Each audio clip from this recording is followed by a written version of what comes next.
Hi, this is CL Brown. I'm here with Coach Matt Doherty, and you are watching The Breakdown. In this episode, we're going to talk about Duke forward Vernon Carey Jr. What were your early impressions of Vernon when you saw him? When I first saw Vernon, I text out that he reminded me of Sam Perkins. I played with Sam at North Carolina. Sam, 6'9", lefty, long arms, great touch, and smooth. Big smooth. After watching Vernon, I think that Sam was a little more athletic, maybe had a little more lift, but they both block shots, obviously both left-handed. Vernon can step out and shoot it. Sam could shoot it. So the games are very similar. Yeah. Well, Coach K early on this season talked about Vernon in high school not necessarily playing a lot of post, and they wanted to get his footwork. They kind of drilled that into his head. How do you, given kind of that background, how do you feel like he's doing right now? I'm shocked to say that he didn't have any. First of all, I want to talk to his high school coach. Like, what's up with that? Like, how do you not post him up in high school?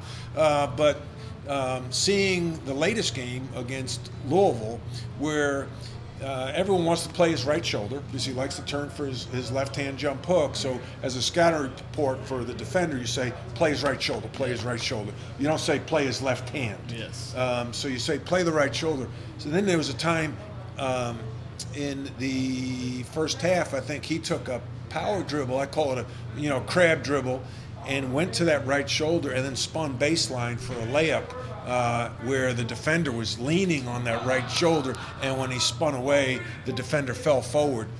Showed good footwork. Yeah. Pretty impressive. Yeah, I'm glad you said that because I included a clip of that Michigan State game where he did that.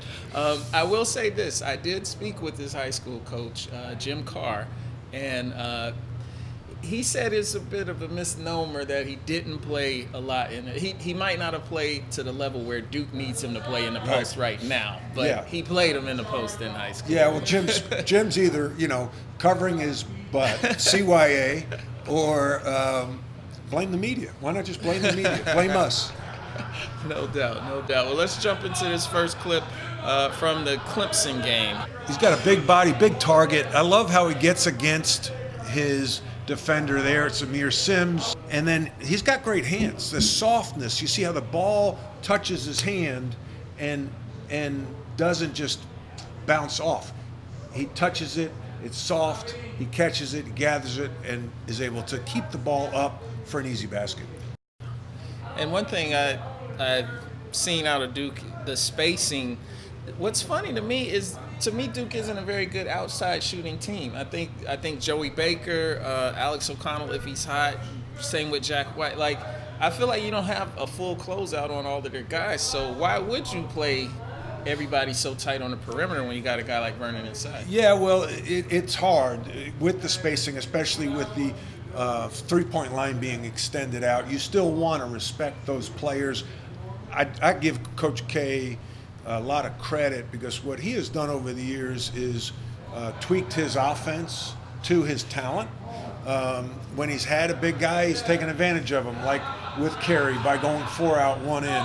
When he's been smaller, say two guards like Duhan and Jay Williams, he's really pushed the tempo. So he's taken advantage of Carey inside and spacing. Yeah, you could say they're not great shooters, but they're all very capable.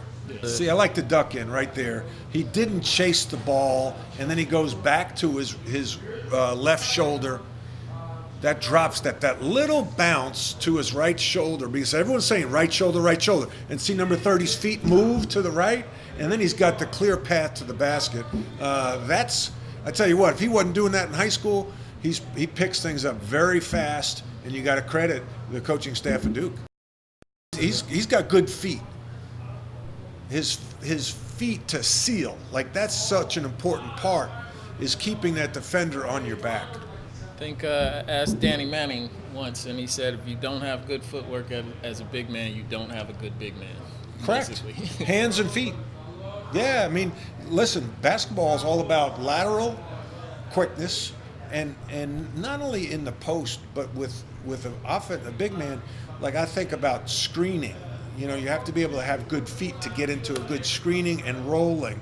And then if you can't catch a basketball as a big guy, You know what your best job is? Security at the club. Get the black T-shirt on. It says security on the back. Your career's over. Yeah, that's big time. Like, what big man in the country can do that?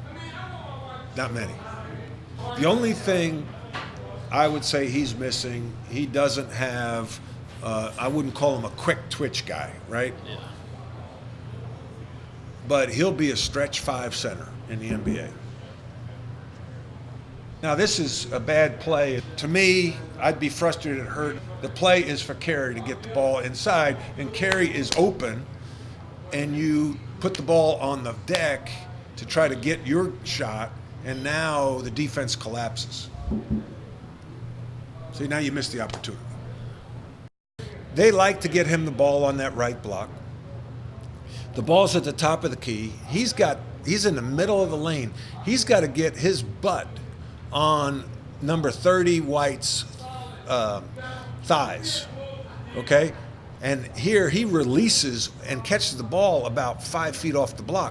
Now he's catching it off the block 5 feet and has to face up. And look at the wall he's got to face. 1, 2, 3 with the guy on the weak side. Everyone's looking at him. He has no room to operate. Now he's forcing it. That's just a bad play. Now, I don't like that jump. Now, see how he comes to a 2-foot jump stop when he catches the ball. When you come to a 2-foot stop, you're not going to get the lift that you would naturally if you go 1-2, okay? Can I demonstrate? Sure. Okay. I'd want him to go step, dribble, and then pivot on that right foot and turn and get a rhythm jump, I call it, okay, as opposed to a 2-foot hop. Now that weight is going down to the floor, okay, and a lot of pressure on your legs is tough to get your lift. He was also not squaring up to the basket, and then as you're jumping, if there's contact, you can get moved off the block or lose some position. But if you take a step with that dribble, you have a foot on the ground all the time, so you can't get rooted off your spot. Well, that about sums up Vernon Carey Jr. One thing that I didn't have in these highlights was his ability to block shots. You feel like he's kind of still in that Sam Perkins vein? Yeah, no question. I think he's got good feet like Sam. He's left-handed like Sam. He's long like Sam. He can shoot. He can pass out of the post. His footwork for a guy who supposedly didn't play much in the post in high school is really advanced. I like his body. I think he's got to continue to seal better in the post. And he's only a freshman. Now, granted, he'll probably be in the NBA next year, but I could see him having a long NBA career as a stretch 5.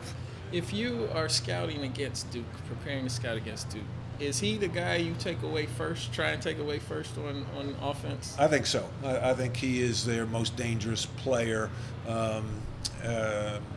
Stanley is starting to really play well. He had a great game against Louisville, and he scares you because he can do that in a lot of different ways where the ball has to get to Carey. Yeah. Stanley can do it on his own and create on his own. So if he gets his confidence going to go with Jones, then they have 3 guys that can really carry them to the Final Four.